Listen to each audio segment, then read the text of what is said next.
that set went on a 32-8 run, sealed a win.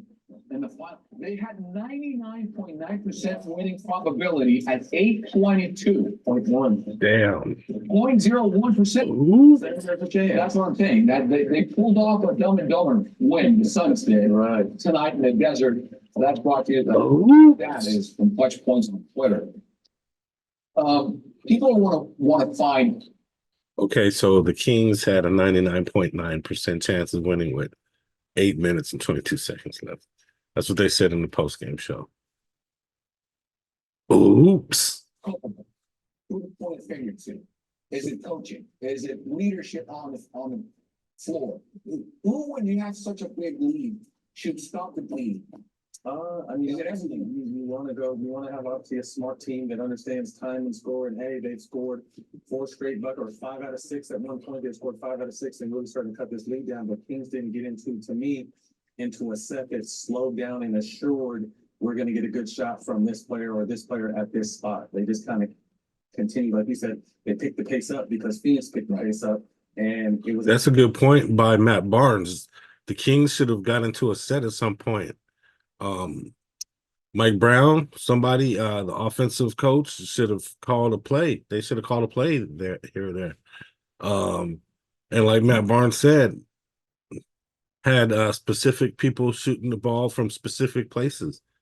I know they have plays and stuff that they run sometimes. I don't think Mike Brown runs too many plays. I think they use their offensive coach, but they should have got into some type of set at the end. It was just too willy-nilly at the end of that game. When you were with the Lakers, when this happened, who's in charge?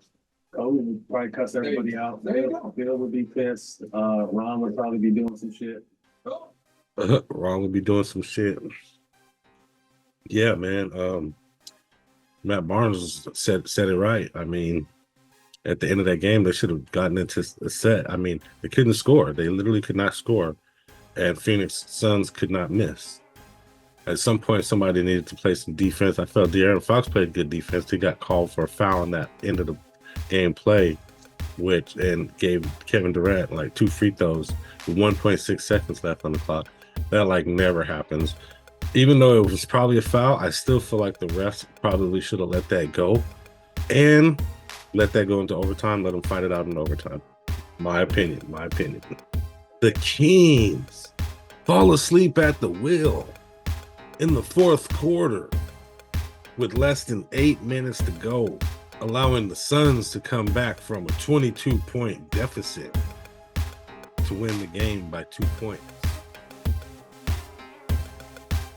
Did y'all see how the Suns came storming back with no defense at all played by the Kings, no toughness at all showed, bad double teams, poor closeouts, and couldn't hit a shot. Didn't want to get into any type of set, any kind of offensive set. Last night in Phoenix, Sacramento Kings lose 117 Sacramento Kings, 119 Phoenix Suns. The Kings are now 23-17, and the Phoenix Suns are 22-19. And that places the Kings firmly in the 7th position, which is good for a play-in game spot, with the Suns right behind them, chasing. And the Pelicans, who the Kings can't seem to beat, right over them. Timberwolves have held on to the #1 spot pretty much all of the season. And the Clippers have surpassed the Kings and have climbed to the 4th spot. Today is January 17th, 2024. I appreciate you being here to watch my review of the Phoenix Suns versus the Sacramento Kings. And if you've been here before, I want to thank you for returning. What's going on with all my folks out there and all my Kings fans? It's your guy, Jay Woods, aka Shy the Man, back at you with another episode of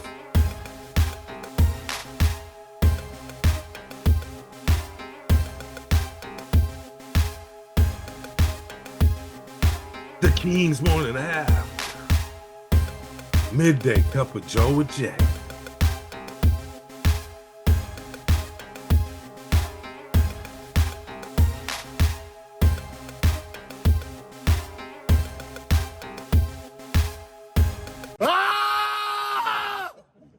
I love it. Ooh, that's strong.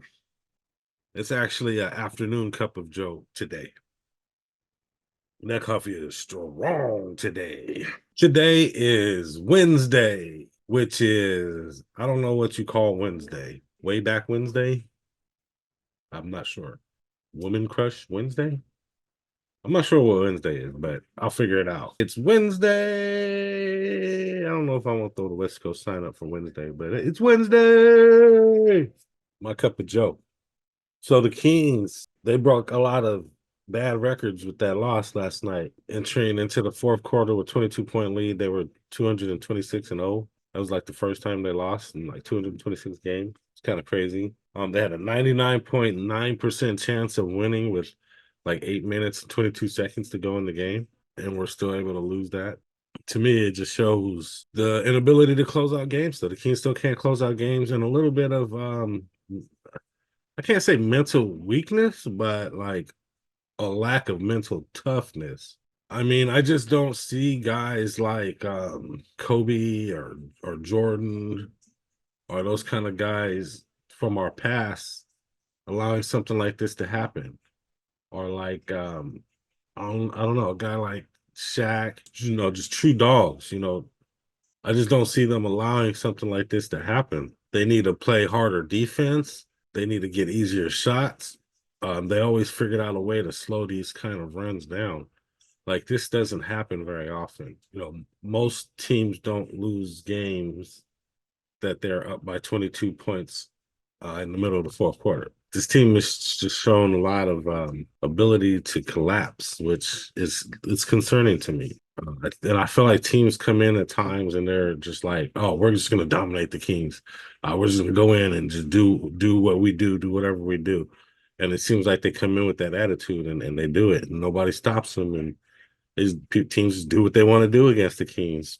So I think they still need to learn how to close out games and get some type of mental toughness. Who's going to set the tone on defense? Who's going to be the tone setter on defense? Those kind of things. It's my cup of Joe.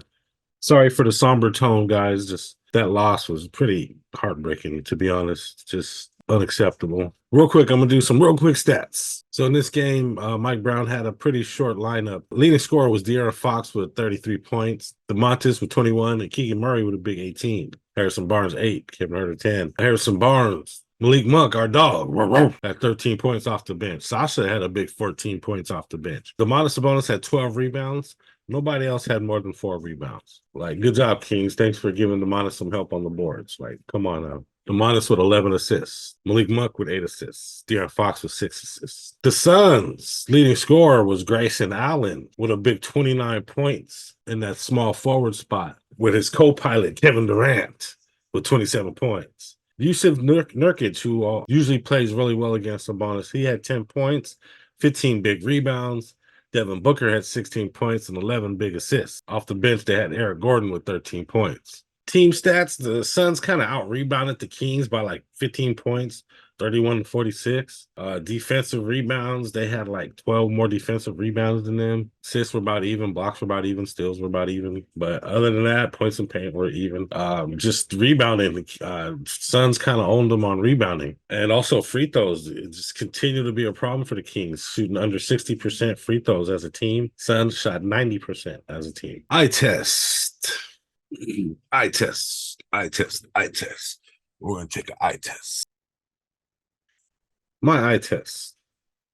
The Kings played well for, the first 3 quarters of the game. They played great. They looked great. It's just they couldn't continue to play the same way in the last 10 minutes of the game. Like, what changed? What's the difference? Why are you playing different? Do what got you there. And guys on the Suns were able to pass the ball, find open men, and they were able to hit their shots. They hit their shots. And the Kings were not hitting their shots at the end and taking really bad shots.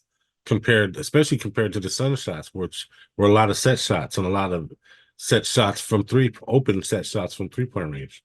Bottom line, the Kings morning after. Bottom line. Today's bottom line is a few things. Somebody's gonna have to start setting the tone on defense from the beginning and continue that tone all the way throughout the game towards the end and get other players involved. The Kings are going to have to make smarter decisions at the end of the games. They're going to have to lessen their turnovers at the end of the games, which seems to be an issue lately. They need to hold on to the ball. They need to execute better passes and near the basket. There's no reason this team should be getting so many turnovers at the end of the games. It just makes them look nervous or weak or soft, weak-minded, soft. I don't know if weak-minded is the word. I mean, these are all tough guys, but it does take a certain fortitude and a certain attitude to want to go out there and play some hard defense. And I don't really see many players on the Kings with that attitude, that defensive-minded attitude.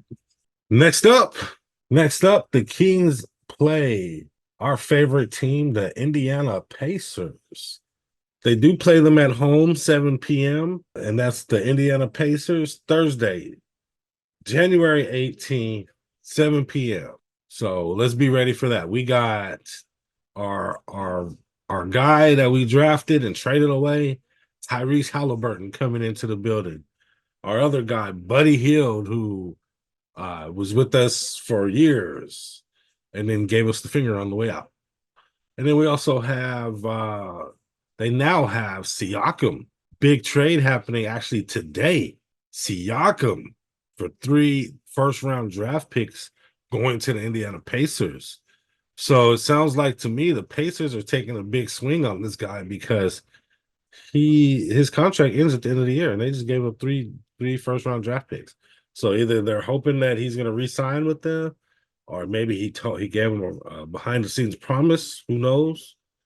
Or they're just taking that risk. They're taking the big swing. If they win a championship, is he going to leave? I doubt it. To beat the Indiana Pacers, they just have to make sure they don't let their key guys go crazy. People like Tyrese Halliburton, Buddy Hield, and if Siakam's playing, Siakam. Tyrese and Buddy Hield are good shooters. Can't let them get crazy. Can't leave them open. Gonna have to close out quick on those guys, and can't switch off of Siakam too much, or he's just gonna dunk on you. It's going to be a good game, but just based off the way the Kings have been playing, nothing's going to be easy for them. They're going to have to go in. It's at home. They're going to have to. They will be at home, so they'll have to come home and they'll have to defend their crib against a really good-looking Pacers team who has a big 3 now. The game is tomorrow on Thursday, so the betting lines aren't out yet. They won't be out until tomorrow. So I'll try to post that tomorrow in a short or something. But if you want to do sports betting, if you want to bet on the Kings, if you want to bet on basketball, football, any sport in general, use the link below. You can sports bet using the link below. That's what I use to do my sports bets. I couldn't sports bet on FanDuel and those other sites, so I found Bet Us. If you want to do some sports bets, click that link below in the description. So I got a question for you guys. I mentioned yesterday the Kings need to start holding these teams out of. They're going to start sliding down the Western Conference standings. And that's exactly what happened with that loss last night. They fell down to 7th place. They dropped like 2 places. I won't say they were in 5th.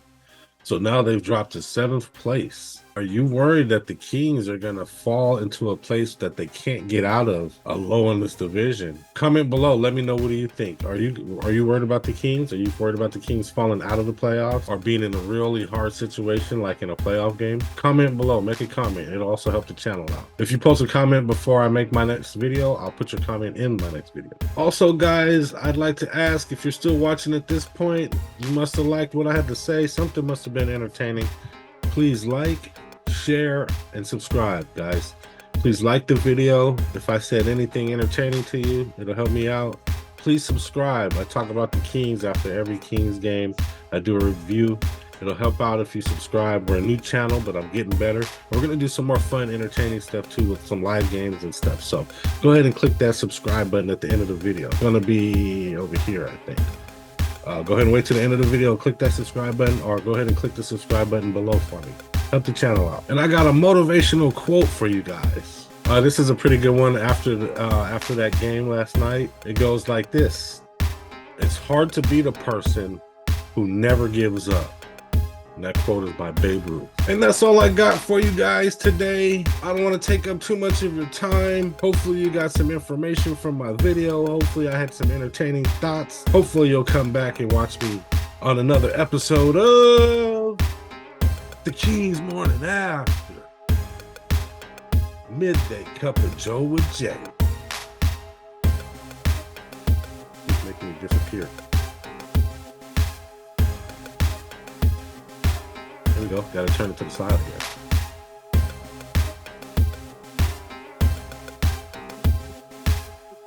Yeah, but anyway, thanks for joining me. Please come back later. Please subscribe, and you have a great day. I'll talk to you guys later. But before you leave, check out these moves.